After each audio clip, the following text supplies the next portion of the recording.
Hello and welcome to Sports of Cumbria. I'm your host, Nick Gordon.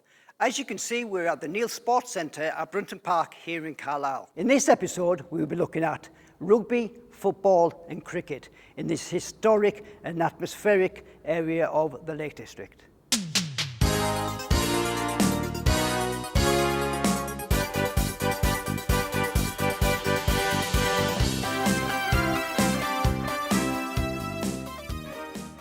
Joining me today is ex-Harlequins player and current coach of Carlisle Rugby Club, Matthew Shields.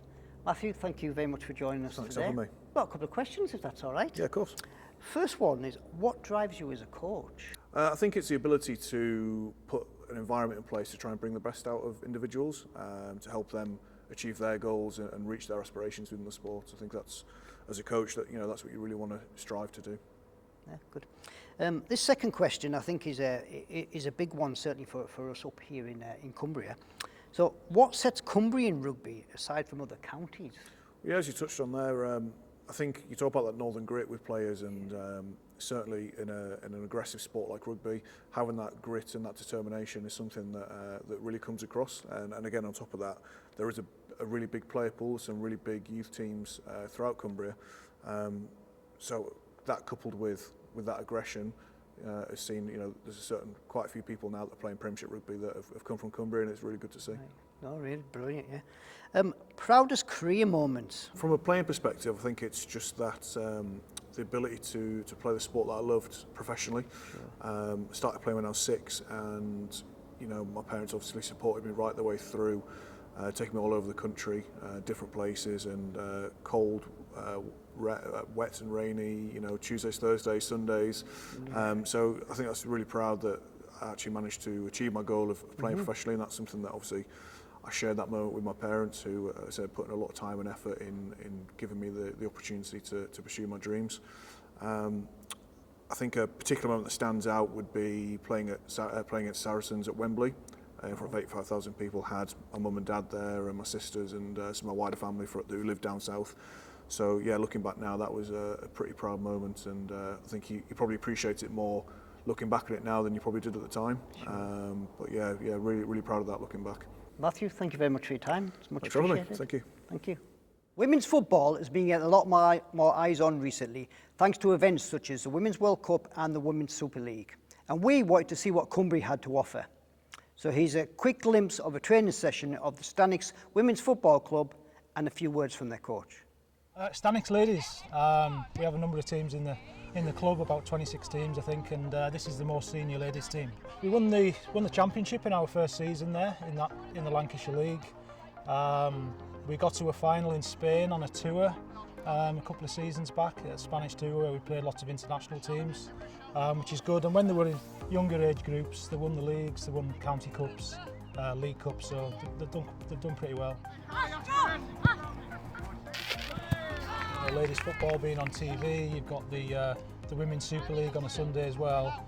But I think adults playing it makes a big difference, so it's not just seen as, you finish playing at 14, 15, you go on and you can enjoy football for as long as you like, really. I think they know that they can continue on, and it's actually helped recruitment because, players come into the club wanting, a pathway all the way through to adult football and not just finishing when they're 15 or 16, so it's helped us that way. First time, 1, 2. Oh, lots of reasons really. I mean, sport, keeping fit, there's the mental side, friendships, teamwork, communication. I think one of the reasons why it's important, and particularly these days, is fitness and mental health side of it, and really enjoying sport, being outdoors. It's advantageous for all players at all levels. So yeah, and it's good to see now, as we're moving out of COVID, that they're back playing football and enjoying it again. We're now joined by a few players from the Stanix Ladies Football Club. Ladies, welcome. It's a pleasure to have you here today. Thank you. Pleasure to be here. No. So, how are you feeling about taking on Matthew's gauntlet? Yeah, really excited. Looks a lot of fun. Yeah, it looks funny, especially with the dinosaur at the end as well. Yeah, you're going to have a great time. You really are. So, here's a quick look at what we've got in store. Ladies and gentlemen, welcome to Matthew's Gauntlet.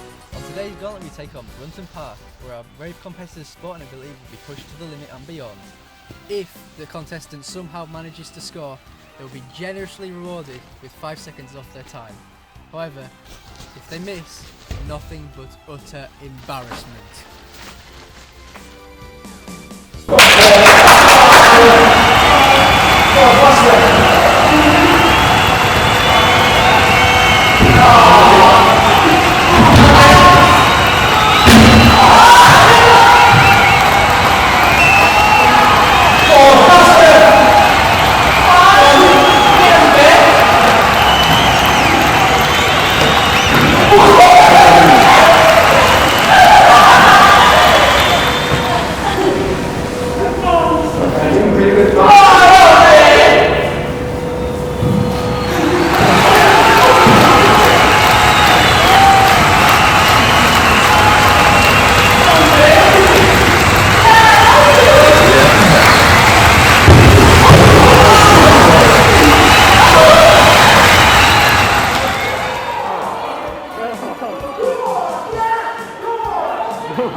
So well done on completing the gauntlet. Thank you. It was a lot of fun. Yeah, really So good. should we have a look at your score and see how you're doing on the leaderboard? Yeah.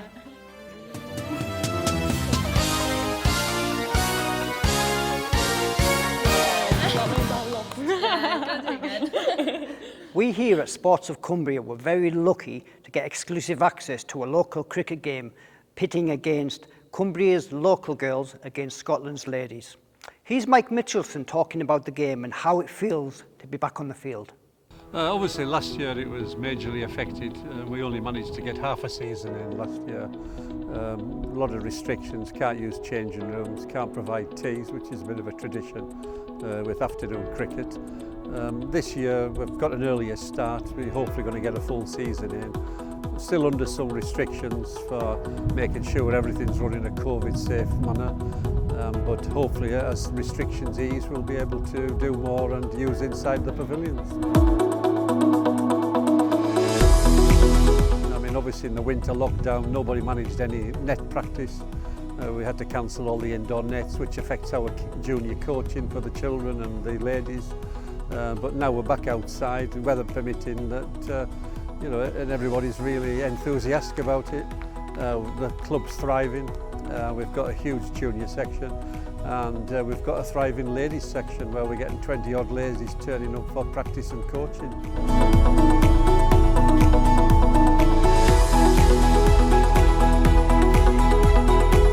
I think when people were excluded from playing cricket because of the restrictions, it was, you know, some of the things people wanted to be doing when they were in lockdown and indoors, not mixing with people very well. But now the cricket's up and running, it gives people a chance to get outside, participate in the sport, and I'm sure that does help mentally. Unfortunately, that's all we have time for this week. Thank you for watching. A huge thank you to Matthew Shields, Stanwix Ladies Football Club, Lanercost Cricket Club and Carlisle United for allowing us to film here today at Brunton Park. Be sure to join us next week where we'll be in Lancashire, where we will be seeing what they have to offer in the world of sports. I'll be sure to see you there. Goodbye.